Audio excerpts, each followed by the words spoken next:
E aí pessoal, dando prosseguimento então ao nosso conteúdo do Property Placeholder com o pool de conexões, a gente vai falar agora de como funciona o pool de conexões. Ele não é muito complicado, vocês já vão ver isso a seguir. Para configurar um pool de conexões, a gente precisa seguir alguns passos. O primeiro deles a gente já estava adotando no exemplo anterior, que é criar um bin da classe aqui do Apache, org Apache Commons BCP Basic Data Source.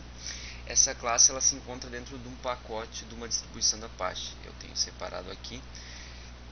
Você tem que incluir no seu projeto esses dois jars aqui, o dbcp e o pool. Ambos estão disponíveis no site da Apache. Ali, qualquer pesquisa no Google rapidamente você consegue encontrar. Então você pega e cria esse bin aqui. Estou dando um ID dele para identificar ele dentro do contexto do Spring, a classe, e tem um método de destroy aqui, que é o método para ele fazer então a destruição das conexões ativas. Como é que funciona um pool de conexões? O pool de conexões ele quer abstrair ainda mais a forma como você interage com as conexões de banco. Como é que ele faz isso? Ele faz isso criando um pool, que seria uma espécie, muito utiliza o conceito de piscina ou de fila, em que você tem várias conexões aí, o requisitante pede uma conexão e o pool trata de entregar essa conexão já ativa para quem requisitou. Quando o requisitante não utilizar mais, o pool pega ela de volta e não precisa criar uma nova, então essa conexão ela é reutilizada. No exemplo que eu fiz aqui, eu utilizei apenas algumas propriedades simples, tem várias comentadas aqui, mas ele é bem mais completo, você pode deixar bem configuradinha a conexão. Nesse nosso exemplo, primeiramente eu configurei aqui o tamanho inicial do meu pool, que é o valor 1, então vai ter uma conexão com o banco ativo.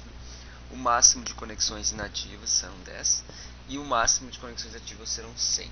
Todas essas configurações que vocês estão vendo aqui de propriedades, né, da classe Basic Data Source, você pode encontrar na documentação aqui do DBCP. E vocês podem ver, ó, username, password, URL, driver, class name, já são propriedades que a gente costuma utilizar quando utiliza a conexão na mão. Mas tem outras coisas que você pode configurar, o default auto commit, default read only. Tem os valores também default aqui, vocês podem ver diversas outras configurações que tem aqui os máximos. Então ele é bastante completo, tem bastante opção para quem quer utilizar o pool. Bom, utilizando o pool dessa forma e tendo ele injetado, você poderia chamá-lo da seguinte maneira: você poderia dar o datasource.getConnection, ele já te retornaria uma conexão, mas a gente vai ir além disso nesse nosso exemplo. A gente vai utilizar uma outra função do Spring Framework, que é o JDBC Template, ok? O JDBC Template é uma outra forma de você utilizar o JDBC, mas o Spring então ele tem já uma classe e uns métodos que vão te facilitar todas as suas interações com o banco de dados. E ele funciona bastante integrado com o Data Source, então dessa forma é bem fácil de você injetar uma conexão dentro dele, etc. Aqui embaixo vocês estão vendo esse meu segundo bin de nome JDBC Template, que é de uma classe do Spring, vocês podem ver ali, o jdbc.core. Eu estou injetando esse data source que foi criado ali, aqui, via construtor, ok? O primeiro índice dele ali é o data source. E como é que funciona daí? Para o nosso exemplo aqui, a gente só vai usar o JDBC Template, as outras variáveis estão aqui para outros testes. Mas você tem o set, o get, como sempre, como no Spring, e aqui a gente vai ter o exemplo então. Bom, eu estou criando um usuário aqui do zero, então mesmo recebendo como parâmetro. Então essa parte aqui ela não precisaria existir. Vocês podem ver que em duas linhas aqui a gente está criando, fazendo um insert no banco. Primeiro tem que ter a string que vai fazer o insert, que no meu exemplo estou inserindo na tabela de usuário, passando os campos e os valores, bem parecido como se eu fosse usar com paper statement, ok? Colocando os pontos de interrogação onde eu vou trocar depois por valores do meu objeto. Aqui não tem nada, eu só estou criando o meu objeto usuário. E aqui no meu JDBC template.update eu passo o que? Primeiro o meu SQL que eu quero inserir, e depois eu passo os atributos na ordem desses pontos de interrogação aqui. O que que significa? O meu nome, eu tenho que passar o nome, depois a senha, depois o usuário. Esse método ele utiliza varargs, então não importa o tamanho do teu select, tu vai poder passar todos os atributos, tá aqui do tipo object. Claro que eles têm que ser compatíveis, ok?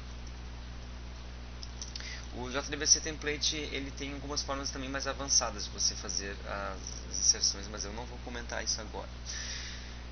Bom, isso aqui já é suficiente. Vocês podem ver que não está sendo usado nenhum try-catch, eu não estou usando um finally, eu não estou precisando me preocupar em fechar o result set, ou nesse caso aqui o prepare statement, não preciso me preocupar em buscar a conexão, está tudo abstraído do usuário. Ele possui um JDBC Template, passa o select que ele quer fazer, ou operação, que é um insert, e ela é executada.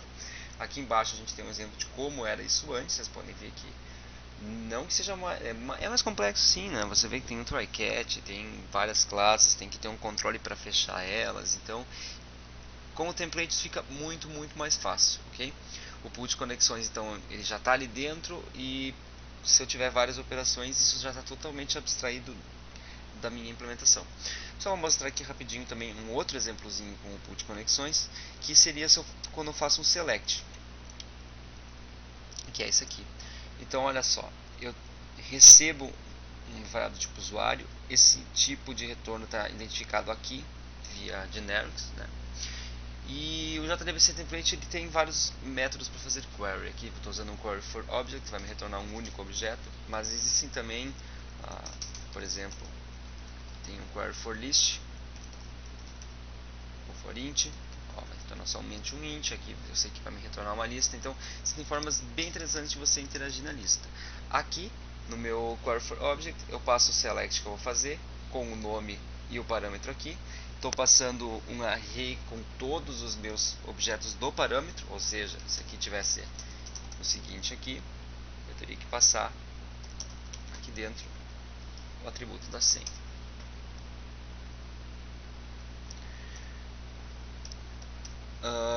Aqui a gente está sobrescrevendo um método aqui, um método dessa inner class aqui do RoleMapper, porque a gente diz como que internamente ele vai construir o meu objeto de retorno. Você veja aqui que eu recebo um result set e dentro aqui eu construo um usuário. A lista também trabalha de uma forma bem parecida, a gente tem que dizer como que ele vai construir para a gente ter o retorno.